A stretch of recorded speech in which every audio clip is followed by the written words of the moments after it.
Okay, friends, it's Ken Dunn here. I just finished my first workout in, too long. And I wanted to spend a couple minutes with you. At Christmas, actually, for my birthday a couple weeks ago, my wife Julie and the kids bought me this book. It's called The Disney Way by Bill Capodagli and Lynn Jackson. And it's one of the many books that are written about Walt Disney, his incredible life, his mission, his values, his vision. And whenever I ride the bike, I always spend time reading. It's a great time for me. You know, I'm a consummate multitasker. And the theme to this book is really Bill and Lynn's account of how Walt Disney stuck to his core task and his mission statement, which was dream, believe, dare, and do. And it's probably self-evident what that actually means, but just sort of to give you my recount of the first chapter of this book, Walt, throughout his life, built one of the greatest corporations in the world. In his early days, from the Midwest, he started in humble beginnings. Had to borrow the first $500 from an uncle to start his mission to use animation to create movies. And very early on, he identified these four pillars to his success: dream, believe, dare, and do. You know, in our industry, direct sales, and in any industry, the old adage, if you conceive it and believe it, you'll receive it, kind of relates to what Disney made the cornerstones of his life. With anything, it starts with a dream. And the bigger and more audacious the dreams are, the bigger the change that will result when you reach those dreams. The first thing you have to do after you create, or the next thing after creating the dream, is to literally believe it possible yourself. And you have to develop this undying belief, conviction for what you do. Then next, it's to dare yourself to do it. And then finally, it's to do it.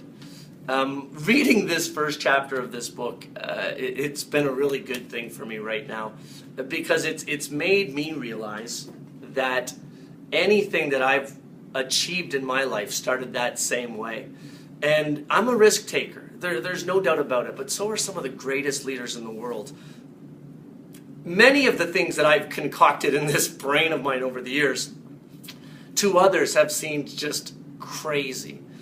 And it started, I know, every time with me just staying true to believing in myself, and then going out from there and sharing that belief and vision and the dream itself with others and asking them to be a part of it.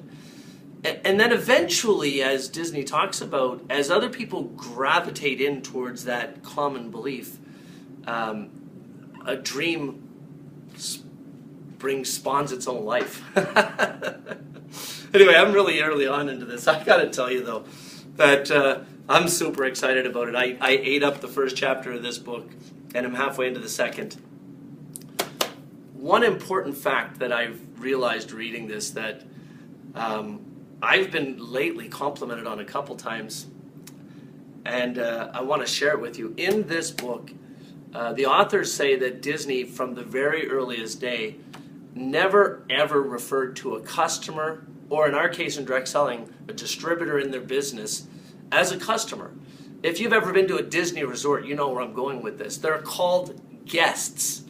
And employees are not called employees. They're called cast members. And the business itself is not called a business. It's the show. And I think that speaks extremely deeply to understanding at a higher level, or perhaps even subconsciously, about how your customers and your ambassadors, your distributors, ought to be treated.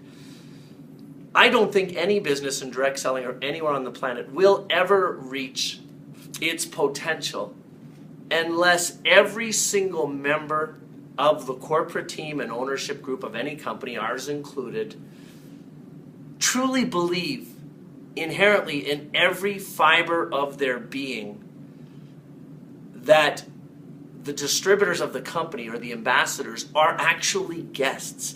And just like you would prepare your house to receive a guest by putting out your best china and wearing your best clothes and preparing a succulent dinner.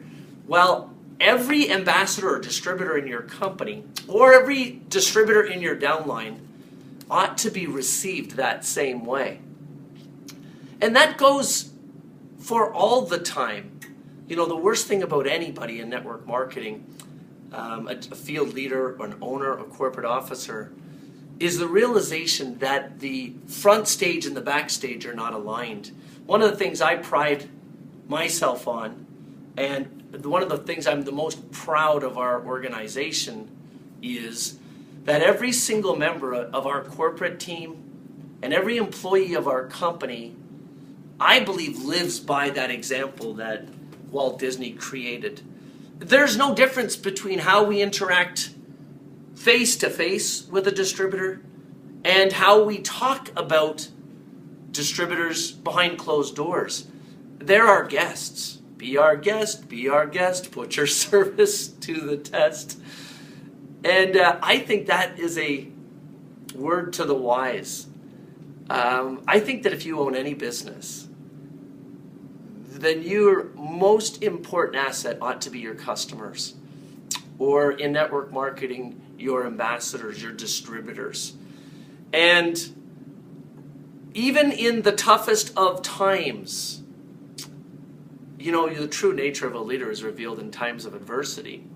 Even in the toughest of times, regardless of what antics are going on, because Lord knows there are always antics, remember that your distributors and your ambassadors are your guests. Your customers are your guests. And don't ever lose focus. We should never lose focus from that point. God forbid if we ever do, because millions and millions of people are trusting us to get involved in our company, in network marketing or any business as a customer.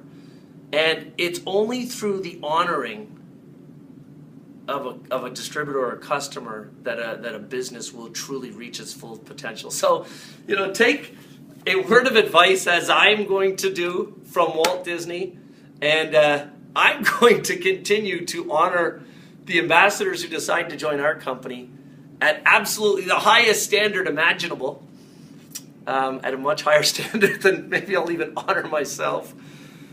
And let that be a word of advice, not from me, because I'm more of a student than anybody out there, but from one of the greatest business successes in the world. Together we have an amazing opportunity to change the world, but I don't think it's going to come on the successes of one company alone. A true global change can only occur when the masses meaning company owners all over the world, decide to follow a common example. And this is a great